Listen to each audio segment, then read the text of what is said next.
I'm Maddy Dever, the Autistic Rambler. Welcome to the podcast. Let's get right in.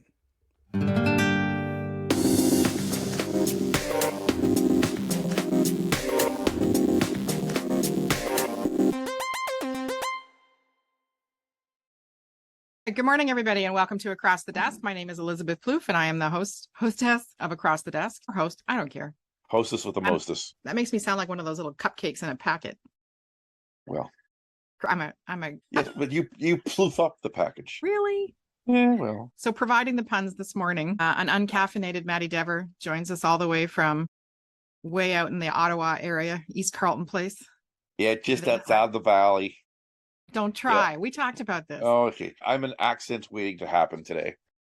You are. So we've come to an agreement that because of my heritage, which my parents were from Newcastle, which is the north of England, Maddy has agreed not to do the English accent because killed it and not in a good way. Well, as they say, British accents are either amazing or awful.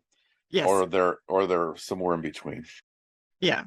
Yeah. And it's funny because when I go back to England, which has been a while, very easy to slip into it. I mean, I was raised with it. That's what my parents, their accent was and what have you. But yeah, it depends on the day here.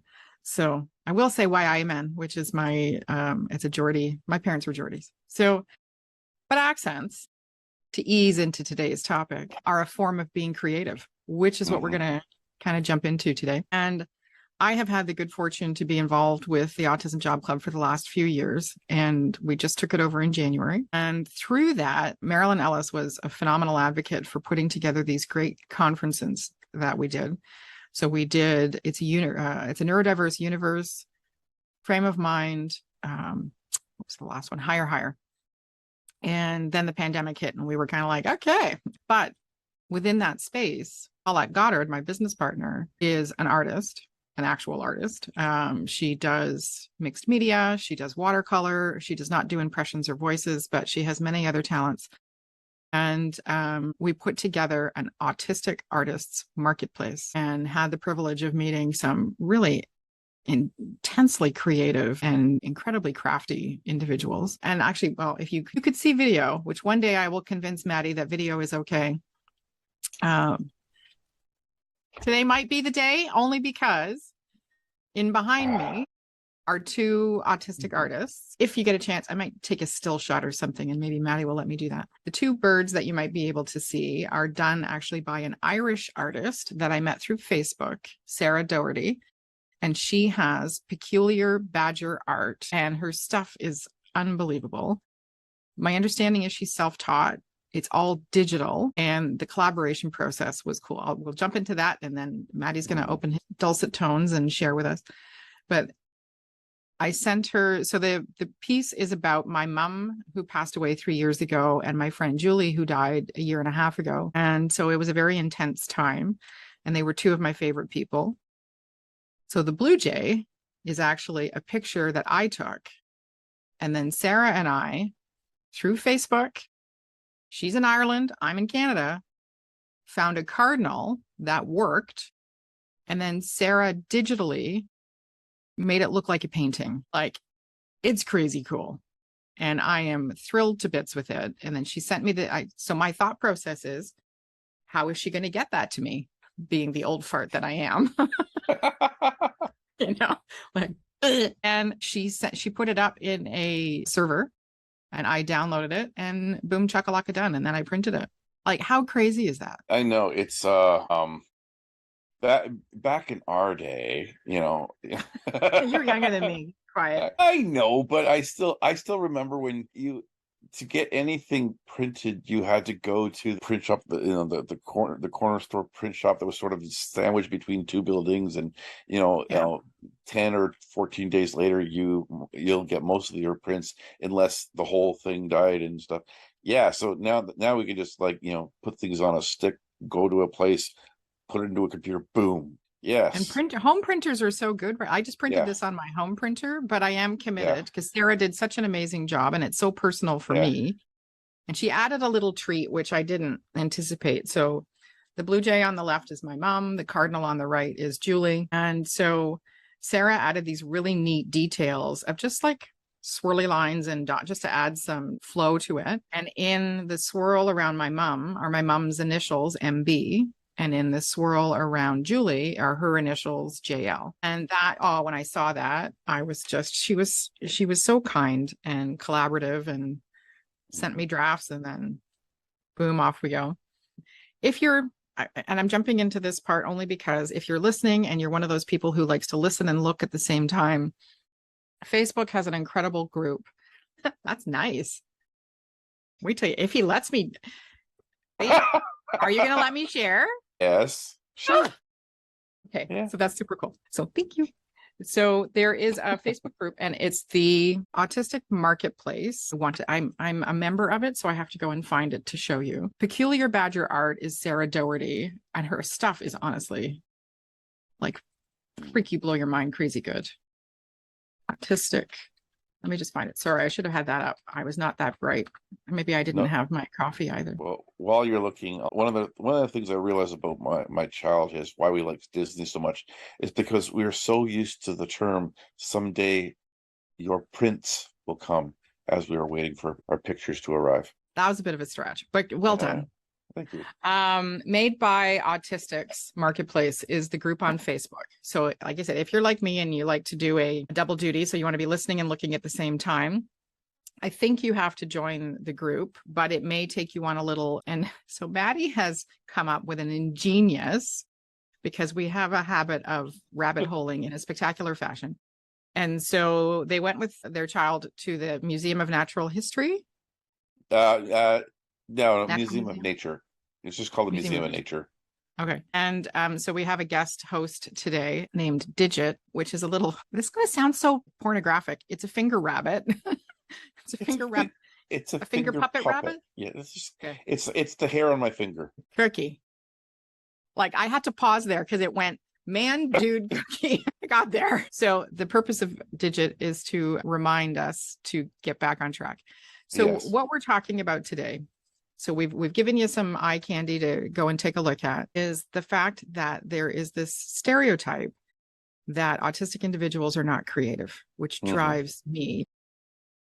Yeah, we're all a bunch of binary android robots, all into, only into sci-fi. There's just there is this. Nothing wrong with sci-fi, by the way, because I'm absolutely, yeah. Well, and think of it, like it's some of the reasons why. Okay, let's talk about that. Let's just talk about sci-fi for a reason. Why is sci-fi associated with many autistics? And some of it is because of the science part of it, but others, it's the escape, it's the grandiose part of it. It's leaping into places that don't exist. It's the imagination. It's the creativity. It's the could. For me, exactly. It's the could. Yeah. Yeah. I think it's because many autistics, find the life that we're living in now very difficult. And we want to see a world where we've gone beyond those barriers that we have now, that there is more equality, that there is more diversity, there is more differences are embraced. Yeah. So it's not just the science, it's the fiction part of it. It's the imagination, the hope beyond today. Okay, you just gave me an idea, and if we could run with the rabbit for just a second, because boing boing. What's that? Boing boing. Boing boing. I never considered what this could do until you just said that. So this is why I'm having an aha moment. So I am not an original Star Trek nerd. I was not even born when that show came out. And Shatner. I love Leonard Nimoy and aspects of it. However, I am more of a Picard Star Trek fan, and now a Chris Pine Star Trek fan. And it's Chris Pine, so hubba hubba. The first Star Trek movie, although Shatner did this as well, there's the canoodling with the aliens. And what that's just struck me is that action on its own could be, breaking down a barrier, if you will. Because here you have two cisgender white actors and white characters canoodling with multitudes of colors and horns and tentacles and like whatever. Yeah. And going into that space was kind of a brave new thing to do as well. Or am I being? No, actually. So this Star Trek is all about breaking barriers. And it started with having the first pilot, which failed, having a female first officer, then just having females on the bridge. Because you have to understand, Yeah. at that point in time, in the military, in the Navy, women weren't allowed in combat Yep. at that point, right? So so that's having Lieutenant Uhura as the communications officer, She really in just charge of all that died. stuff. Yes, she did. But the first interracial kiss on primetime happened between Kirk and Uhura, right? And so like there's Really? yeah. So How there's did I like not? you haven't been watching all the things about Nicole, I've got It's coffee. all good. But like that was there were some huge things. Having a Russian on the bridge with Chekhov, Yeah. having having a Japanese American with Sulu having like really strong roles. Like there was so much diversity in this that it was a hope for the future. Now it was a little bit hokey because it was again filmed in the '60s, but there was so much forward thinking to it.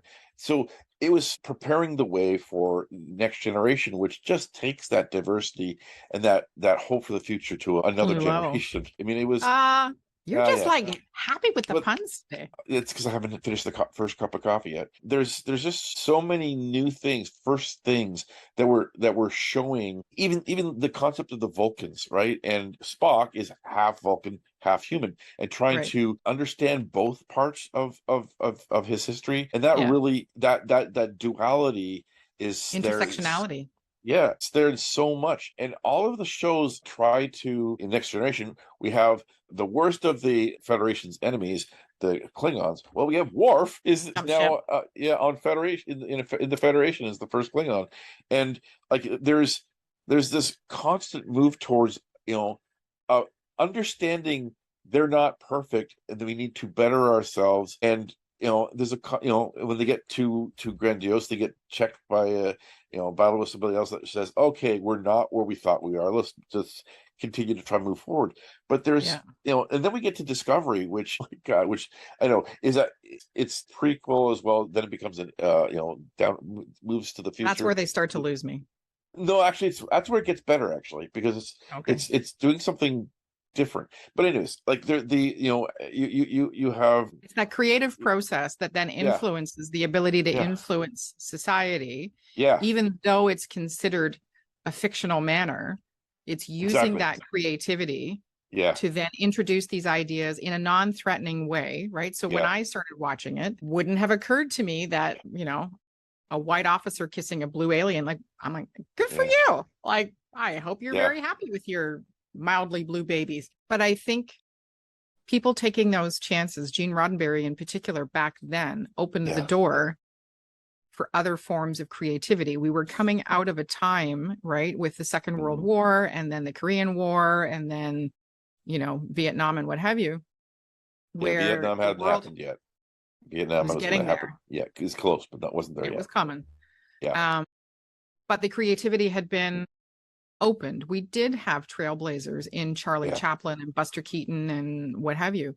But this, like you said, as creativity continued, now we have women on the bridge. Now we have aliens and humans canoodling. Now we have, different rituals being respected, right? So that's when you move into the other. And I realize we've gone on a little bit of a Star Trek journey, but it takes me back to, I think it was the first Star Trek one with Chris Pine, where they respected the dress and the rituals of the places they were going to visit. And I think what that can do is inspire other people to think, me too. Like there's a bunch of weirdos on the screen doing whatever they're doing, and that's fantastic. Why can't I be that way too? And when I say weirdo, I mean everybody. And I firmly embrace myself as a weirdo. So I don't use that as a derogatory term. My kids used to get really upset when they were little if somebody called them weird. And we sat down one day and had this little heart to heart. And I said, let's be clear. I'm good with being weird. I would much rather stand out and be called weird than fit in and be vanilla for everybody else to be comfortable. Nothing wrong with vanilla. I like vanilla ice cream. But, after a while, you want to add some sprinkles in there. So just want to clarify, when I say weird, I in no way mean that in a derogatory way. Fully love weird. Yeah, our family too. We embrace weird, and we find normal to be the weird. Right? Why would you want to be normal? You want to be? Well, having said that, we're both being judgy right now. So however you exist in the world, good on you. Our point is, when people take these chances and they use creative channels to explore these topics that might otherwise antagonize or create fear in people or whatever, it is a huge opportunity to open doors for folks who may not be comfortable or encouraged to explore their own creativity. And that's why we kind of opened up with Sarah and the Made by Autistics Marketplace. And there's another artist. Have you ever heard of Remrov? Possibly. It's not foreign to my ears, but it's not coming up. No.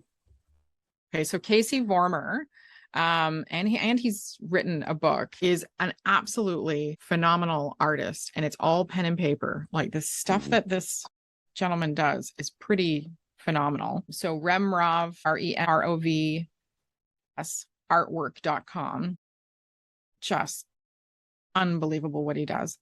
And then I found an Instagram account, which we need to get some more traffic on, Autistic.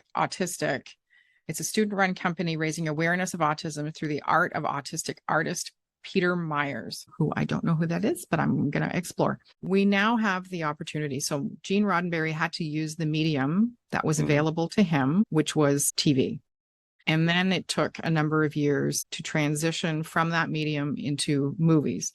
So now we have, I wonder what you think about this, because I was going to say we went from a smaller audience to a more global audience. But when you go into movies, are you actually making your audience smaller? Because people can just flick on their TV versus. So I've been thinking about this. So there used to be TV or movies. And actors would or theater, like those are the three places where productions would be, and there was a very distinctiveness. Actors that did theater really they might do movies, but they wouldn't do TV shows. So TV show actors, wanted to do that and then become movie actors, and that's always seen as a springboard or a step back. Okay, so this is the way it was, or the way it were, as the expression goes. But with because so the budget for a movie would be the same budget as a year of TV shows, or sometimes even more. Now, the thinking was that people would prefer seeing one big story of 2 to 2.5 hours, or 3 to 4 if you're particular directors, rather than seeing like every couple of years, rather than seeing a TV show every week for 6 to 8 months. That has changed. Netflix just completely changed the game with the way they do serial stories. You can now get the same production. Okay, you can get one story. Let's use Lord of the Rings right now, because this is a really good live example of this. Lord of the Rings, they took the 3 books and made it into 4 movies that were all about 3 hours each. So you have 12 hours of telling the story of massive books. So much has to get left because so many side stories, so many stories that sort of explain things later get left on the cutting board, and you're left with what you can get in a 3-hour slot. Now, because of the equality between TV and movies, and the fact that a movie can be done for a TV streaming company, or it could be done in the theaters, they're almost considered equal now. But the production value, the budgets are going into it, so that you can now have a season of 6 to 10, 1 to 1.5 an hour shows, all done, allowing you to build more and more stories. The blur between the mediums has changed, and shorter stories can actually be done through YouTube or other means. So you get the 6-10 minute episodes that now do what the 30 to 45-minute TV show used to do, compared because you cut out the commercials. So there's we have more ability to express larger visions and larger creativity and larger, I think what it is people want the stories that are in print, the stories that are in books. People want to experience the fullness of those stories. All of the characters mean something to them, and when they see them missing in a 2-hour movie, the expression, well, it's not as good as the book. That is usually the case when you That's a compare. common refrain. Yeah, but that's changing when you have, like, Neil Gaiman's done this right now with the Sandman. He's been trying to find for 20 years a way of having it on screen. His rich graphic novels, just there's so much richness to them, but it's never been able to be on screen. But now Netflix has a series, so the series of books will match to the series on the TV. The ability to almost one for one do the dialogue and the visuals wasn't possible, but is possible now, and people are seeing that they're connecting. They can connect to the book and connect to however it's visually displayed, and feel immersed differently, but fully in both things. I just went on a long thing, but I've been thinking That's about this for okay. the You last gave me couple an weeks. idea. Yeah. Okay. So you gave me an idea, which is creativity also can be inaccessible, right? So Yes. if we'll use the Sand. That's an excellent example. So we'll use the Sandman that for some folks would be inaccessible because my husband and my son are both dyslexic. My son is a great reader. My husband is not. So certain things are not accessible to him if they are only in print. Oh. And so when we look at the creative process and the number of mediums that are available now, to somebody who's autistic, creating an entire movie or even an entire 40-minute TV show might seem insurmountable. But now through things like TikTok, Instagram stories, YouTube, what have you, we recently put on, there's a point to this, I'm circling around a bit, but we recently put on a comedy show called the O Positive Tour. And we were fortunate to partner with Michael McCreary. And there was 3 other comics that were on that tour. Adam Schwartz, Curran, I'm sorry, this is not great. Let me just find, I should have had that up. And there we go. And one of the things that we found, Adam Schwartz, Curran Dobbs, Pat Tiffin, and then Michael McCreary. And we talked about how do we make that accessible? So the route for that was to offer a virtual experience and to offer an in-person experience. Now, for a timestamp, we are just coming out of a 2.5-year pandemic, which is still having repercussions on society as we know it. And interestingly enough, to illustrate that, we're coming back to the Sandman, I promise. We had a local politician come and visit us at the office. And it was to come, we have 2 Canada Summer students as part of our not-for-profit. She was coming to visit them. Everybody. So I'm still predominantly fist bumping and then stepping back. I'm still not into the whole, right? Every single one of us stepped in, like fist bumped or shook her hand and then took 2 steps back, which explained why when we put on the O Positive tour and the in-person, we had a bit of a struggle getting people to come out because it was in person. It was, masks were required, which for some folks was a problem and for other folks was great.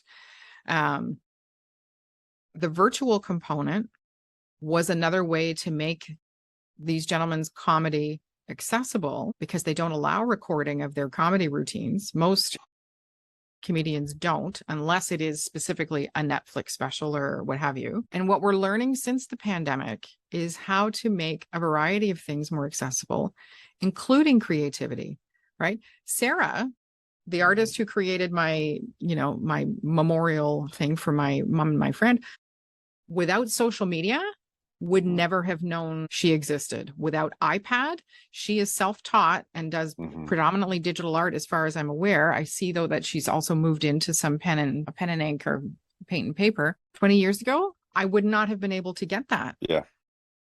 Right? This change in the medium and this change in technology and this advancement, I mean, I have to wonder if Gene Roddenberry were around today, how many things were influenced through his creativity? No. The size of cell phones are the size of phasers, and the size. Yeah. And the pad in Star Trek Next Generation is our tablet today. Yeah. Yeah, like so many, like the view screen, so many of the things that we saw was the creative minds from 20, 30 years before is what we're building to the future that we saw. Yeah. Well, this is 45 years ago now that Star Trek first came out because it was 66, wasn't it? Yeah, I'm talking, but some of these things happened some things came from the original show, some things are coming from the Yes, next yes, generation. yes, yes. So, Agreed. and we know that our kids, the Gen Z kids today, are going to be affected by what's in Strange New Worlds and Picard and Discovery and all of this. Oh, and Star Trek Lower Decks, which is a hilarious off-color but canon show that sort of can, because it's an animated, it can fill in so many of the blanks just by so there's so many Easter eggs that the bunny, the Easter bunny, comes and collects them every episode. Wait, So, well, so speaking of bunnies, you got me thinking so many. I see, I love talking to you because your brain, and I mean that in the nicest way possible, yeah, because I love how you not only have the insight as living as an autistic individual, but your brain goes in such cool ways that I find that process, so that creative process of doing a podcast, I learn so much from Maddy every time we chat, which is amazing. And I think when we get into that, Marshall McLuhan many, many years ago, is Canadian, said the medium is the message. And the other day I was watching American focused TV, right? So it was on American stations and whatever. And I don't watch cable very often anymore. Really, I have set shows that I go and see, and it's not that I'm a xenophobe. It's that it's a lot. It's a lot of stupid that I don't want to waste my time on. What I found intriguing, though, were the commercials. And it was a lot about being litigious and a lot of medications and a lot of life insurance and all of these getting you to question your mortality and all these other things. And a friend of mine's a physician. And I said, I wonder if that contributes to the American psyche around certain things. And then on a broader creative scale, does the medium and the message sometimes inhibit creativity in individuals, either because, and we'll segue a little bit into autistic representation within different mediums, I know, and it makes me crackers as well, because it either goes to the completely inept and unable to function in society, to the uber genius, but who still can't really function in society and has meltdowns in the operating room and whatever. Like, there doesn't seem to be a happy medium. Yeah. Although there is that new one out that I started to watch, but I haven't quite got into yet. What's the new one? I'm not sure. There's a new one coming out on Netflix that I am I saw a Love on the Spectrum? Yeah, I don't watch that. No, what's the other one though? There's there is, and I'm just trying to, there's Love on the Atypical. Atypical's good. I've watched a bit of it, but there's a lot of other representation. There's a lot of other diversity. There's a lot of other stories that As We See It. I've heard very good things about As We See It. Okay, I'm trying to figure out. And the cool thing about it is that the individuals who are on the show, I believe, are actually autistic, versus like The Good Doctor, where it's an English actor playing an American doctor who happens to be autistic. And you're like, okay, how is that awesome? Yeah. I will figure out so there's another Netflix movie coming out that I saw the trailer for just yesterday, the day before, so it hasn't quite gotten stuck into me. But the representation of the actor, I assume by watch, I assume by what? Yes, I think so. I assume by watching the trailer that one of the characters was autistic. My Autistadar came off and just was strong. What is that? Your autism radar? Yes, of course it is. It's the Autistic. Okay, I'm just checking in because I have that as well. Yeah, we got to jump into the Autistic car. Let's go. Oh, Autistic car? No, Autistadar. And now I'm making a joke about Batman. Got to get into my Autistic car, with my Autista belt. Hey, my brain is not that smart. Can we not don't test it? Anyways, so I definitely felt this. There was neurodivergence in this character, and then I find out that yes, it's written as autistic, and yes, the actor is autistic, playing an autistic. And that's the first time I've seen it's the first time I've seen in a scripted sense an autistic playing an autistic, because Love on the Spectrum is not it's what's the expression, all that stuff where you're sort reality? of reality. It's a reality show, right? So it's you're seeing what the directors want you to see, and I've heard that the seasons get better. There's so many shows out there that Yeah. I'm in the middle of that I just it's my queue has become so large that I actually may become a Star Trek character. They have to Okay, call so you, they have right to call now, you okay, M or yeah. R or something because Q's So already taken. But just for the people, in case you're just listening to this audioly, Elizabeth just did a slow roll of the eyes. It took about 3 seconds for the eyes to finish rolling after she clicked and got the Q joke. I But got it the, was don't even. no, you Don't. got it, but You just, no, but I'm not saying it took a while to get it. I'm saying you took a while to figure out: do I laugh? Do I cry? Do I what? that's fair. What is a reasonable response to the level of punning going on right now? Okay, well, we'll let it go. Exactly. So Q's a bit of a shit disturber on Picard. It's kind of funny to watch. So I just queued up, ha ha ha, autism TV shows. And Okay. so the ones that have come up here are Atypical.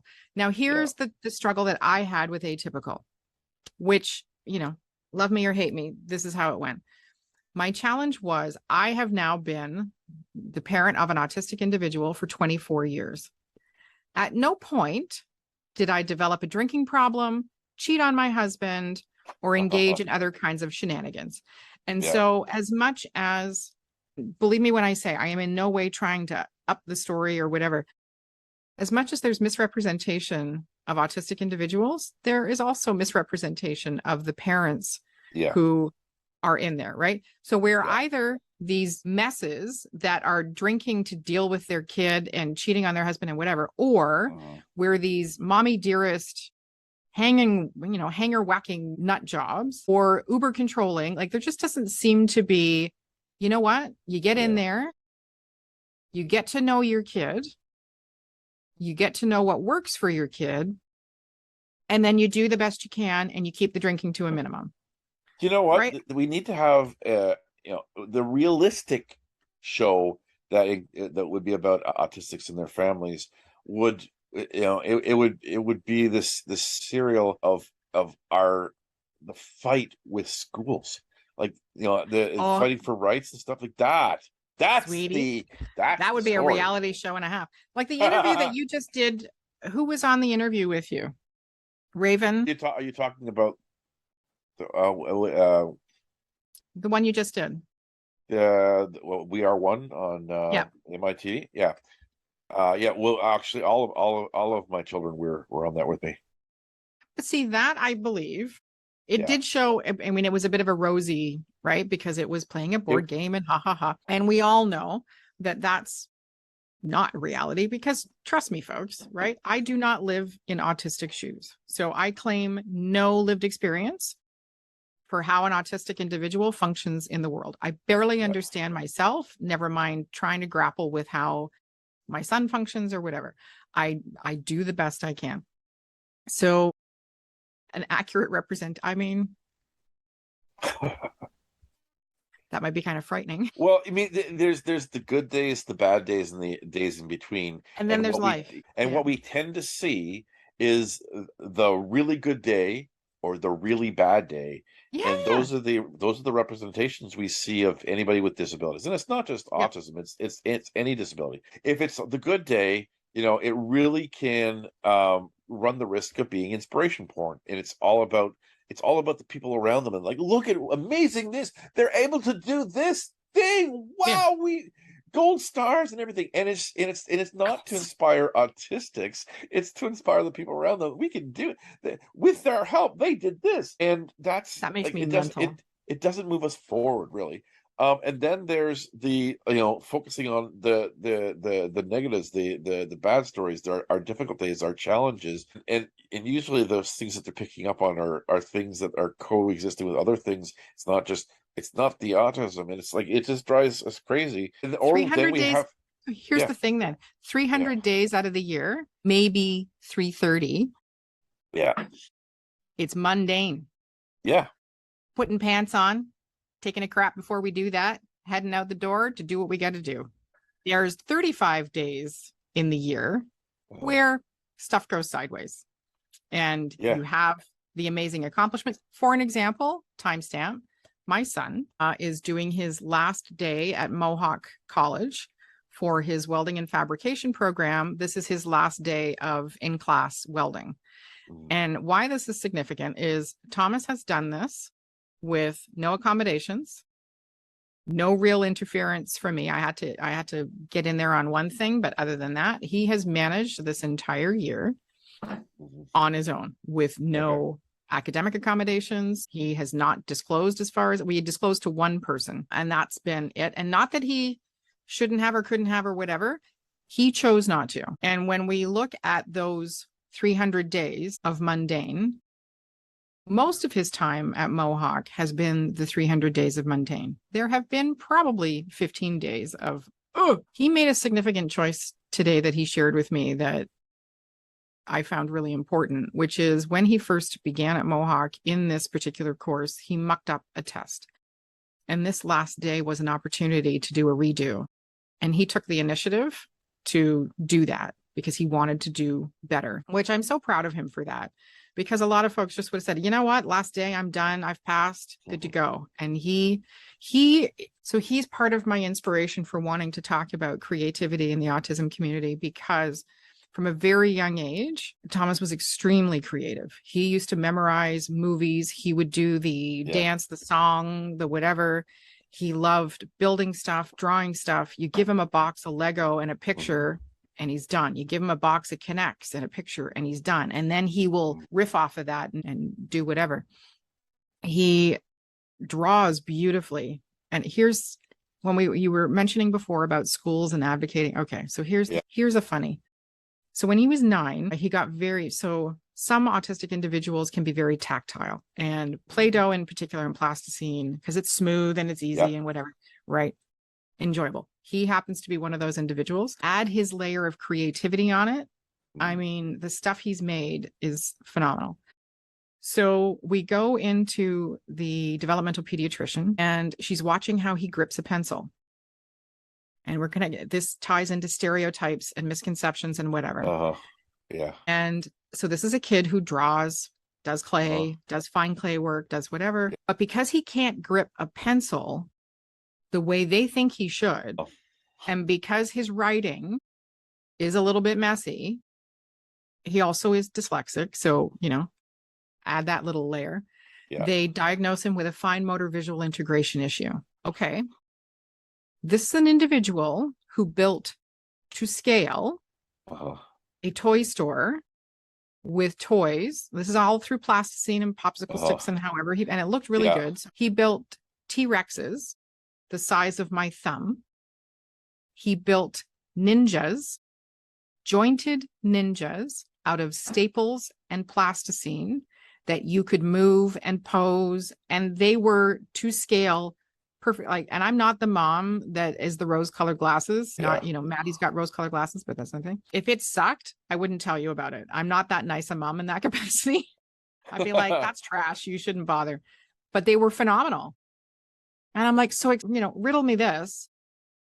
How does his ability to hold a pencil in any way indicate, his ability to be creative, or his ability to produce, or his ability, whatever? And that's what she was saying. Well, he's not going to be able to do this. And I'm like, would you like to see the pictures of all the, I got my phone out and I'm like, are you crazy? Yeah. The prognostication that many people involved in diagnosing or supporting autistics of what they may or may not be able to do in the future, I think is one of the reasons why many parents immediately go gray or lose hair. Are you poking at my hair color? No. I can make a comment about Lisa Liflam losing it. Anyways, it's very upsetting. Oh, another story. So it's the prognostication of what, based on a few tests of what people should be like, what little white boy should be like. It flies in the face of every other part of the autistics. It's one of the reasons why I hate labeling, because when you see an autistic, you're seeing them in one moment. You're seeing the biggest strength they have, the biggest challenge they have, Yeah. and you're missing everything else, The other right? 300 days. Exactly. You're missing the other, if we think of, there's around 9 areas of 9 domains of functioning that we have. You're seeing us not being able to, you're seeing us speak, in front of an audience, but you're not seeing all of the work it took to get there, and all the assistance and people you needed to help, And the all of the recovery days. after. I was about to say, and all of the days after and before that you've needed to rest and sleep and just put your, cover your eyes, and like there's what you're seeing is the tip of the iceberg, and everything else, whether you're in your biggest challenge, you're seeing a meltdown in public, and you're seeing police all around because police just say, think the worst. They don't know how They're to not handle. trained. They're not trained to look for neurodivergence first, right? And looking for mental health issues first. They're seeing an issue, they need to contain it. So you're seeing one picture, one frame of a movie. You're seeing one frame of a movie. Sorry, you got me thinking again, and I promise it supports. If you could just stop me making me think, that would be great. But does that on its own, I'm so glad you said that. Every time I get aha moments with you, I'm looking up, because what I'm doing right now is I'm visualizing the last in-person Autism Alliance of Canada conference I was at, and the panel up there. And my thought process at the time was, look how amazing they're doing.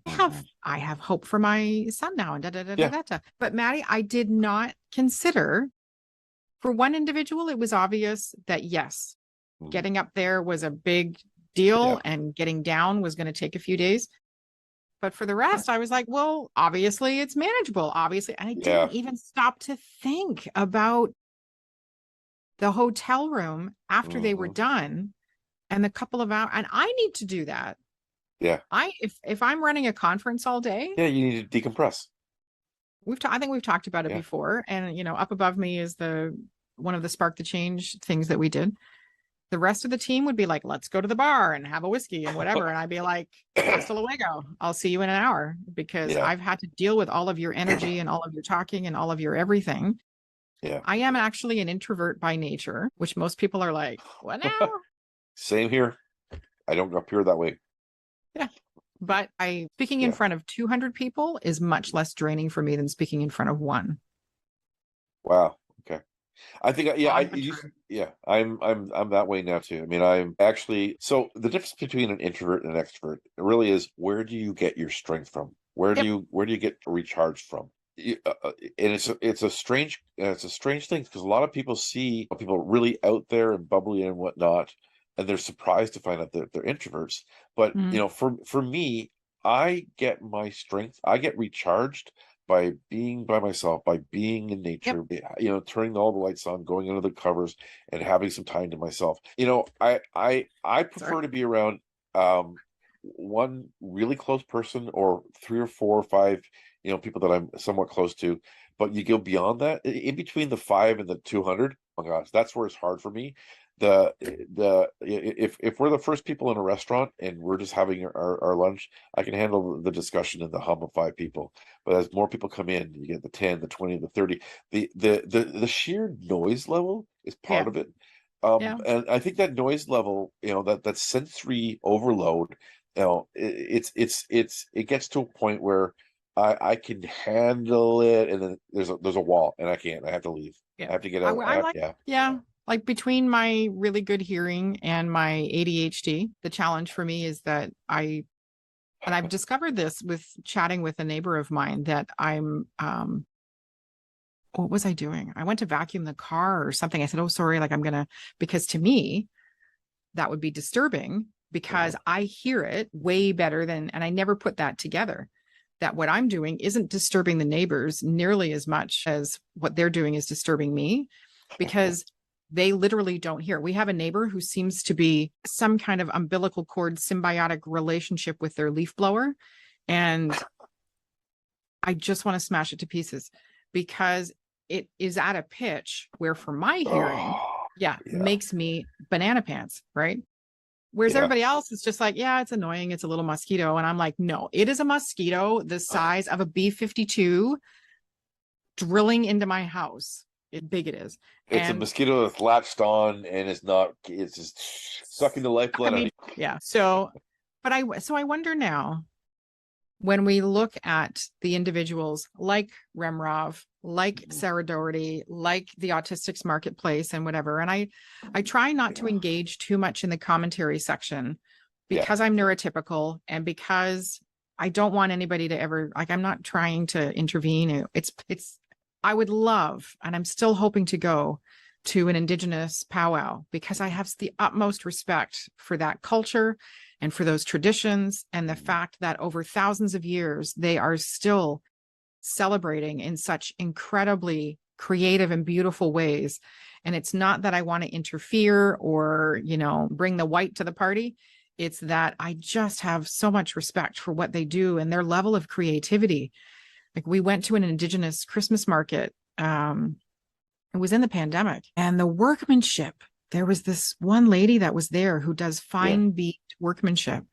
Phenomenal. If I'd had more money, I'm telling you, I would have cleaned out her damn table. It was fantastic. And this is where being neurotypical and trying to engage in a respectful, supportive manner without being, what's the word I'm looking for? Help me out here. Culturally appropriated. Well, no. Condescending. I don't know. Tokenism, any of that. Yeah. Like, I truly, not by choice. That's the other piece of this, is that as an autistic parent or the parent of an autistic individual, I would not have stepped into the world because I didn't have any need to. Had somebody come to me and said, we need help with XYZ, I will always volunteer. I will always help out, but I wouldn't have the same emotional driver that I do to be fiercely protective of creative. Because I've seen what happens with my son. My son uses his creativity for stress release. And we tried, he did a year at Sheridan College and successfully completed a year in visual and creative arts. But I watched the drain that process had on him and the impact on his creativity. And that's why we sat down and said, okay, it's not that I don't think you can somehow make a living being creative. It's going to be highly stressful. It's a highly competitive market. And I think what's going to happen is that's going to kill your love of what you do. He loves to make little movies, the little stop animation movies and the drawing and everything else that he does. I said, I would much rather keep that for you as a sacred thing that you use to express yourself and use for stress release than turn it into an entrepreneurial endeavor, which is why he's moved into welding. Sorry, I promise I'm going to wrap it up in a second. Where he was not able to extrapolate that there were creative opportunities within welding until I sat down with him and said, hang on a minute. If you get your welding certificate, one, that's something that nobody can take away from you. And trust me when I say, after doing a 1-year project on connecting autism and advanced manufacturing, I'm here to tell you, you are in demand. You can then use that if you want to move into building armature for movies and movie characters and movie sets and playgrounds and really funky creative stuff and whatever. Like, there are ways to turn that into a creative side hustle where you have a living wage, because we've talked before about the dependency on disability and how terrible, the whole system is screwed. And now he gets it. And I wonder, Maddy, is it that the conversation isn't happening as much as it could within the autism community about how to express your creativity and removing those barriers and understanding that a 2-minute video is still creative? So here's the thing. Our society right now, and the leadership in it especially, looks at people's looks at people's value in what they can contribute to society. Economic, you're only valued by your economic value. So our whole school economic system contribution. Our whole school system is being, shifted and warped and contorted to only, the math, the science, the STEM, the engineering, and the manufacturing, and like there's this push to have people be able to fill these roles, and then there's the the expectation, that autistics, are the perfect ones to sort of push through that. And if they can't, if they can't do that, then we need to help them. We need to either pull them out of that and have them do nothing, or we need to sort of fix them so that they can fit this funnel. Yeah. And so where does creativity and arts, fit in this mindset?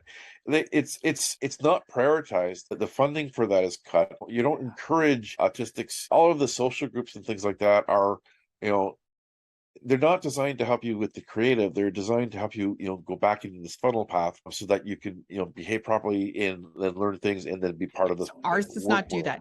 Just FYI, Socially ASD, which is our not-for-profit around social, does not do that. We are specific around it being autistic led and driven, so we do it right. But autistics, okay, so newsflash. Autistics are the best actors because we know how to mask. A lot do. Yeah, so there's a lot of autistics are drawn to arts, are drawn to acting because they can be another person and not be themselves. Get paid for it. Yeah, and throwing them like I have a daughter who loves improv, and she's the funniest. Like, she's got the most comedic timing, and she got out of her shell. Like, she's this quiet little kid, she's a cat, but she's like a mouse. And like, where's Catherine? I'm right here, Dad. Like, she's I don't know how many times we said that. Where's Cat? Where's Cat? When she has something to say, it's profound and it's well thought through and it's amazing. Yeah. But she doesn't know necessarily how to jump into a conversation. She's getting better at it now as she gets older. But when she got to doing improv, she saw, for her 5th birthday, we took her to see a play, and it was Little Mermaid Junior. And she came out of that and she said, "Dad, I have to do this." So she got the acting bug. Yeah, she got the acting bug, and so she wanted to go to there's a drama weekly program that we put her into, and when she got to be like 10 or 11, she turned into improv, which she really, really loved doing. And because she was able to come out of her shell in these times, some of that coming out of her shell, continues to happen. And I mean, I have the deepest conversations with this child, but she likes to be able to be another character. I have one of my other kids, like all 3 of my kids are hugely into acting. They love the drama. They love the drama. They live the drama, so they love the drama. They have the opportunity to be something else. I mean, I'm the same thing. Like, right now, I do a lot of voices, as you may or may not have heard. And I love the time where I can just think of another persona and take it and run with it and then come back. And I think a lot of autistics, when they're given the opportunity to stretch, whether it's doing performing arts or whether it's doing visual arts, like, there's so many autistics because we see the world differently. Our art is different. Our art is very different because the whole way we see the world is a completely different view. Nothing's off limits. Yeah, which I love. I find that the problem we have is when society, when clinicians are trying to constrain some of us into this area, all of the creative stuff gets shoved off too. And I think when autistics aren't allowed to perform, aren't allowed to create, you get a lot of, in quotes, in bunny ears, behaviors, because we can't. That part of ourselves gets locked. When I need to express it somehow. Yeah. I know in times in my life where I've been told I can't do some of the creative things that I'm doing, I feel lost. I only get depressed when the avenues I have to creativity get shut off. And because a lot of the things that have happened in my life, like, I used to be able to do web design, graphics, and coding. I used to be able to code for hours and hours and hours and hours. And when I got really sick and I wasn't able to do that, I felt part of me was lost. But the creative part of me, I started being able to do graphic design. I started being able to visualize things.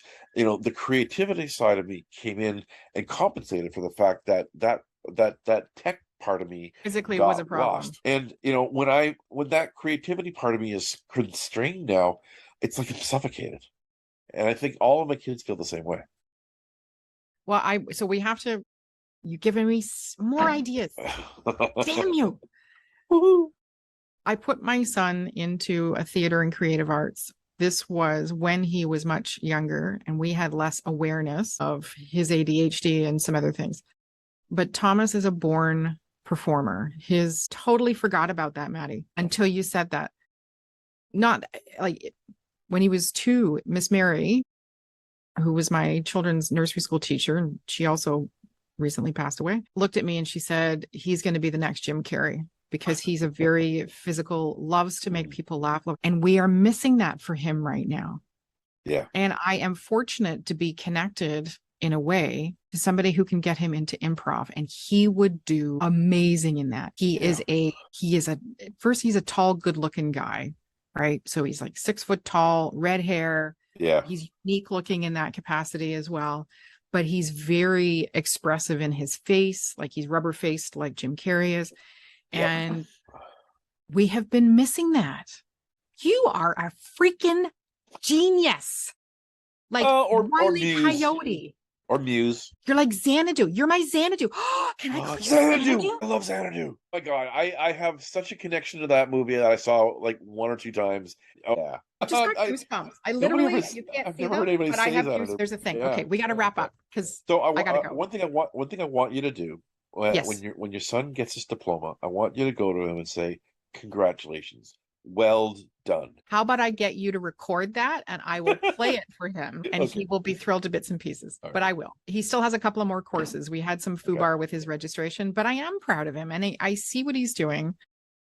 You know, he's already got job offers on the table. He's had a rough employment journey and, you know, but I don't worry about it because I know in the big picture, he will get there. Yeah. And I know we can do that creative process, but honestly, I'm going to connect him to an improv group. Yeah. That's because he needs that. And we are actually, as part of Socially ASD, Social Con, by the way, is moving forward a little bit. So we need to have another meeting about that. But improv was part of that, running some online improv classes through Social Con and introducing things that may not be stereotypically introduced creatively to the autism community, because there's all these presumptions that there won't be interest, which, by the way, folks, is big balls of bullshit, because you should never, ever, ever assume that everybody within the autism community won't be interested. That is, I'm going to use all kinds of animal excrement things right now, just horseshit. So nothing's off the table creatively for the autism community is our point. If we circle back to Gene Roddenberry to wrap up, if Gene Roddenberry hadn't taken the chance to express himself creatively, we wouldn't have not only the franchise that we have, but all of the innovations that have come out of that. Live long and prosper to you, my friend. And that is a huge loss. And when we make assumptions that the autism community doesn't have things to offer creatively, or that it has to be a big thing in order to be meaningful, we are doing everybody a disservice. So our point today was not only to explore Star Trek, which we could do endlessly, but the fact that innovation has to begin somewhere, innovation in creativity, and it can begin with you. And there are safe places to do that, like the Made by Autistics group on Facebook and other channels. Go looking for it. Go have a look at Remrov. Go have a look at, what is hers called again?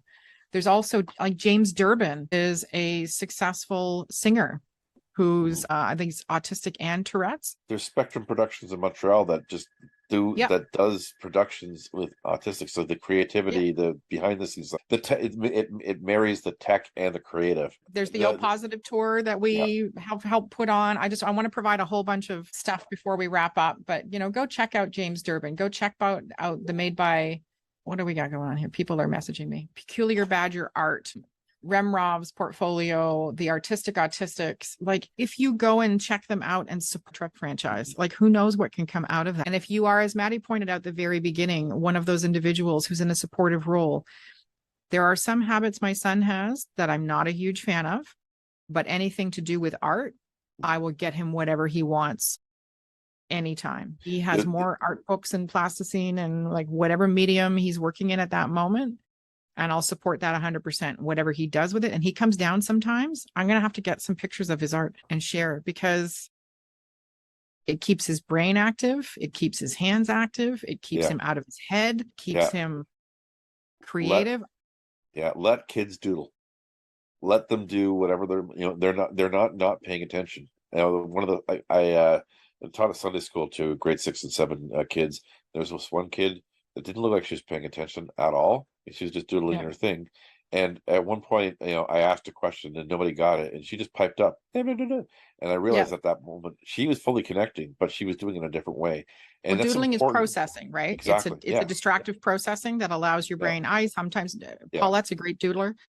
I don't have any problem with doodling pen and paper. I have a problem when people use their phone as a distraction, because I know that can become a wormhole that I don't want people going down. But so we're going to wrap up, and our point being that creativity can come in a number of ways, whether it's drawing, whether it's poetry, whether it's graphic design, whether it's play work, whether it's, writing small skits, whether there's so many different ways, folks. Please don't ever think that something's off limits to you. Yeah. Because community has created stereotypes around a lack of creativity in the autism community, or a lack of imagination is one of those bullshit things that came out when my son was small. That's crap. Yeah. And if you believe it, then you're believing somebody else's crap. If you want to draw, it doesn't matter if it's stick figures with stickers. If that makes you happy, that's being creative. Rock on. Rock the shit out of those stick figures if that's what makes you happy. We know people that paint rocks. We have somebody on our board for Socially ASD who makes handbags. We have another person who is a chef and is a great baker. There's all kinds of different ways to express your creativity. Explore, try it. If you fail, who gives a shit? It's a piece of paper and a pencil, or it's one batch of cookies. It's one time. Yep. It's one time, and then try again. Because I got to tell you, Monet and Van Gogh and Julia Child and James, what's his Dewey from Avatar? Cameron. Thank you. Never got it right the first time. Gene Roddenberry probably had 6 million ideas that he never did shit with. And now here we are 40 years after his death, still talking about him and his franchise and what he created. So there's infinite diversity. There's infinite diversity in infinite combinations. That's from Star Trek as well. That's the Vulcan motto. Wise words, man. I know. Okay. Autistics can do anything. It's the possibilities. Should be no barriers as to what's possible. Yeah. The path to get there is the job of every ally, every caregiver, is to break the things that are stopping us from being able to move on. But we can't. There should be no limits to the possibilities of what any one of us can do. Yeah. And it doesn't have to be huge, because that can sound like it needs to be huge. No, and I totally support what Maddy's saying, but that can sound like it needs to be huge, and it doesn't need to be huge. If you get out, if you have been hesitating to try drawing and you happen to have some blank paper and a pencil, and today you try drawing a flower, good for you. That's a huge creative step. Yeah. If today you go out and take pictures using your phone or whatever, that's creative. That's a huge step. Yep. The next step is share it with someone. Yeah. The next step is share it with more people. The next step is start talking about it and building a tribe that supports you. And the tribes exist. You got to go find them, and you got to make the effort to join them. And even if you're a lurker for a while, that is totally fine. Yeah. Even if you join and you don't comment, but you just go for inspiration, that's still being creative. And that's amazing. Okay, now I actually have to go because I'm going to be late for another thing. We thank you very much for joining today. Like, subscribe, join. What's the thingy? What's the Spocky thingy that he says, you will always be my... Live long and prosper. Okay, but you'll always be... You know what? Yeah, at the end when Star Trek 2 when he dies. Oh my gosh. You have always been and will always be my friend. What does it say? Yeah, you have always been. I have been and always shall be your friend. Exactly. Oh, there you go. The fact that I can do that's kind of cool. I know. And if we do this, it's a whole other thing. That's a whole nother level of creative. Yeah. All right. Thank you so much for joining us, everybody. If you have artists that are autistic that you want to profile, please drop them wherever you're listening to this, because the more we share, the more we get the word out. If there are people that you think would be a good idea for us to chat with, hey, we're not short of words. We're good. Happy to have guests come on and talk about their creative endeavors and what they're up to. And that would be amazing. And if you start drawing today, or you start cooking today, or you start taking pictures today, or you start doing Highland fling, I don't care. Play a bagpipe, whatever floats your boat. Or as my daughter says, whatever floobs your boobs. You know, I think that's amazing.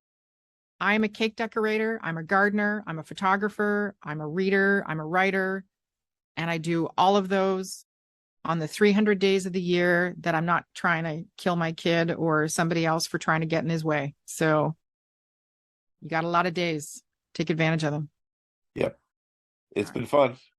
Thank you so much, everybody. And we'll talk to you soon. Nanu, nanu. Nanu, nanu. Nanu, nanu. Thank you for joining us today on the Autistic Rambler podcast.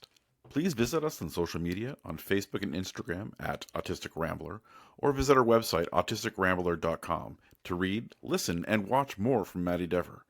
Please like, follow, and subscribe to this podcast wherever you listen or watch. And enjoy the rest of your day.